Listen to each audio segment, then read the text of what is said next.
नमस्कार, स्वागत है आप सभी का भारत टीवी लाइव में। आपके साथ मैं हूं अंजलि त्यागी। आइए खबरों की शुरुआत करते हैं। राष्ट्रीय शिक्षक पुरस्कार 2026 के लिए देश भर से 48 शिक्षकों का चयन किया गया है। मध्य प्रदेश से सीधी के शिक्षक शैलेंद्र प्रताप सिंह और भोपाल की डॉक्टर अर्चना शुक्ला को इस प्रतिष्ठित सम्मान के लिए चुना गया है।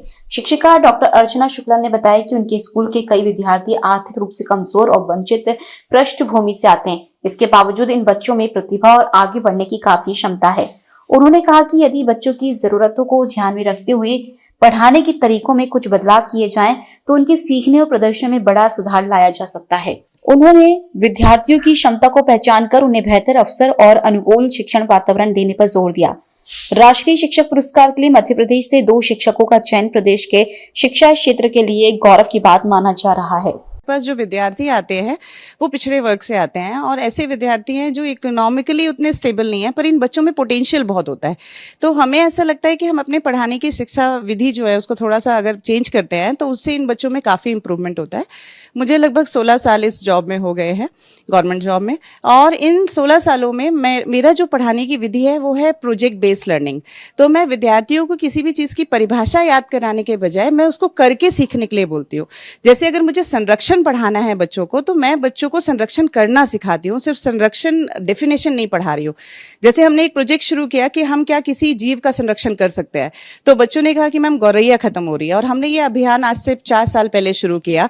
और गौरैया के लिए क्यों खत्म हो रही है, उसका वैज्ञानिक कारण क्या है, फिर उसके लिए हमने नेस्ट बॉक्सेस बनाए, और वो नेस्ट बॉक्सेस आज सिर्फ मध्य प्रदेश में नहीं बल्कि भारत के लगभग 8 राज्यों में यहाँ से हम लोग भेजते हैं। तो इस तरह से विद्यार्थी जो है वो वैज्ञानिक विधि को भी सीखते हैं।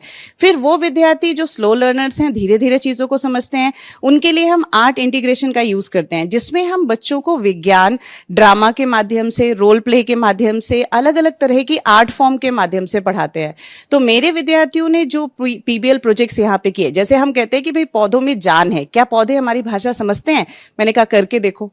क्या हमारे यहाँ जो बीज है उसको इस तरह से काली पन्नी में भर के फेंक देना सही है? नहीं, वो कचरा नहीं है। तो उसके लिए क्या किया जाए, तो हमारे स्कूल में डस्टबिन है और साथ में सीड बिन भी है, तो बीज उसमें डाले जाते हैं। तो इस तरह से बच्चों को पर्यावरण से हमने जोड़ा। प्रकृति के पास हमारी आज हर समस्या का समाधान है। बच्चे जो स्ट्रेस में जा रहे हैं, तो मैंने बच्चों को पेड़ों को हग करना सिखाया।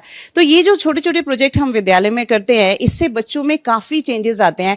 और आज मेरे बच्चे IIT में रहे हैं, आज मेरे बच्चे एम्स में पढ़ रहे हैं, मेरे बच्चों ने UPSC क्वालिफाइड किया है, मेरे बच्चे BSc नर्सिंग कर रहे हैं, बायोटेक्नोलॉजी, बायो इन्फॉर्मेटिक्स जैसे सब्जेक्ट जिनके बारे में सरकारी स्कूल में बच्चे जानते नहीं है, वो मेरे बच्चे बायो इन्फॉर्मेटिक्स पढ़ रहे हैं। इन प्रोजेक्ट्स को बच्चों ने जापान जाकर प्रेजेंट किया। मतलब ये बच्चों के लिए सपना है कि वो विदेश में एक शासकीय विद्यालय के बच्चे जा रहे हैं।